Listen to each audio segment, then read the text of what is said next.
네, 안녕하세요. 연무중학교 학생 여러분, 3학년 학생 여러분, 현은지 선생님입니다.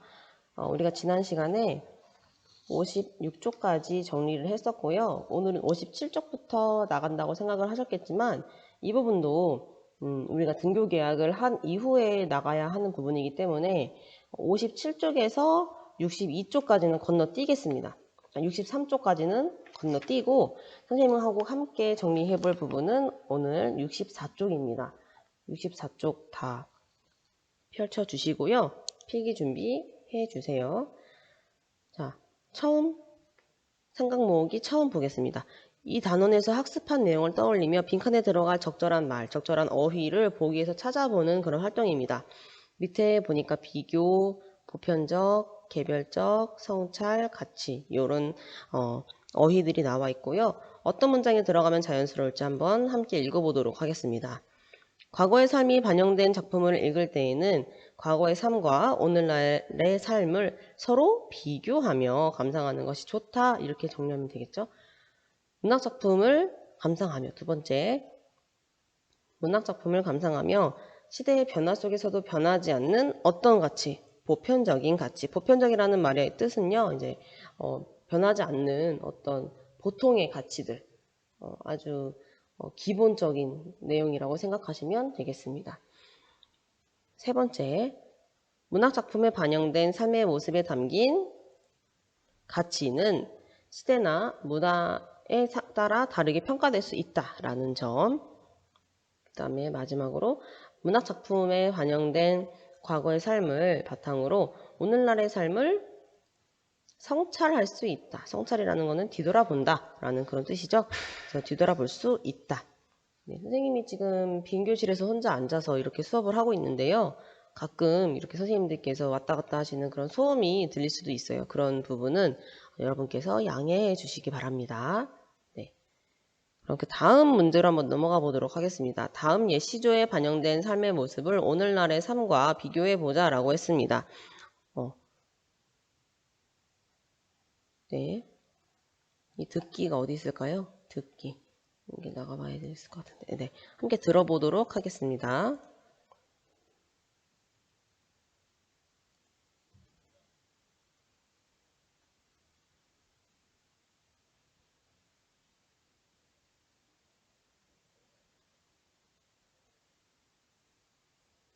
네. 이런 내용의 시조였습니다. 네, 그러면 이런 일시조에 반영된 삶의 모습을 오늘날과 비교해 보면요.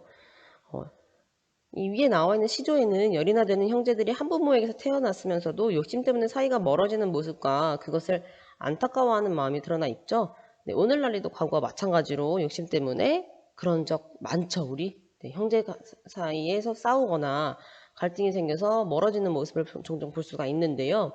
그러나 오늘날에는 예전처럼 형제 수가 많은 가정, 열이나 되는 가정은 굉장히 드물고요. 네, 형제 사이가 멀어지는 원인도 가족 간의 교류 시간 부족 등 좀 더 다양하게 찾을 수 있다라는 그런 차이점이 있습니다. 이렇게 정리해 주시면 되겠습니다. 다음으로 생각 넓히기 64쪽에 맨 밑에 보시면 과거에 사용했던 물건을 찾아보고 그 물건과 관련 있는 삶의 모습을 추측해보자 라고 했습니다. 네, 뭐가 있었을까요?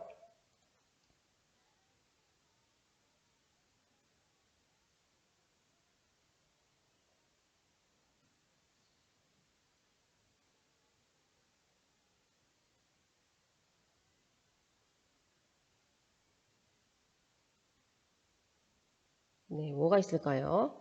한번 생각해 보면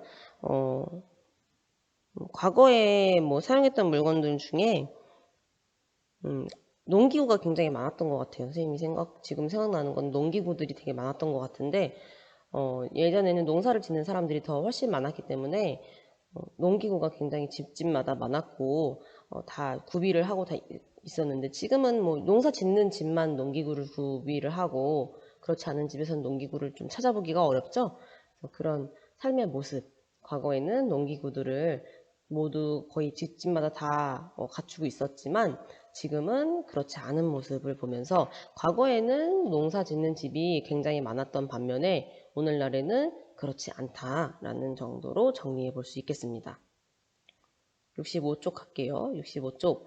박시전의 내용과 관련된 사자성어의 의미를 연결하고 빈칸에 알맞은 말을 넣어 대화를 완성해보자 라고 했습니다.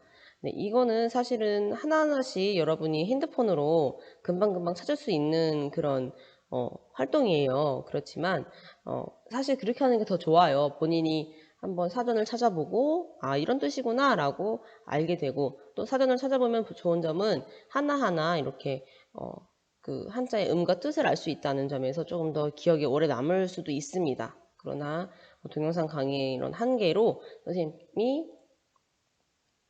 정답을 한번 체크하는 시간을 갖도록 하겠습니다. 선생님과 함께.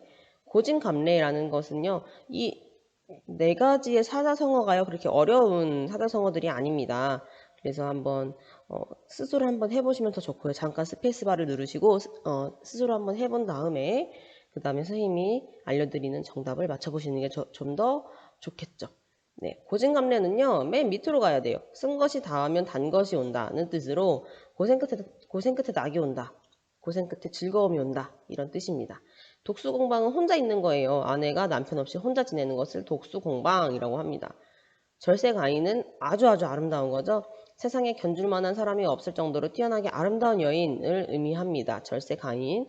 조금 또 비슷한 의미로는요. 비슷한 의미의 사자성어로는 경국지색이라는 사자성어도 있습니다. 경국지색은요. 나라를 망하게 할 정도로 아름다운 여인, 나라를 기울게 할 정도로 아름다운 여인이라는 뜻입니다. 네. 그 다음에 추풍낙엽.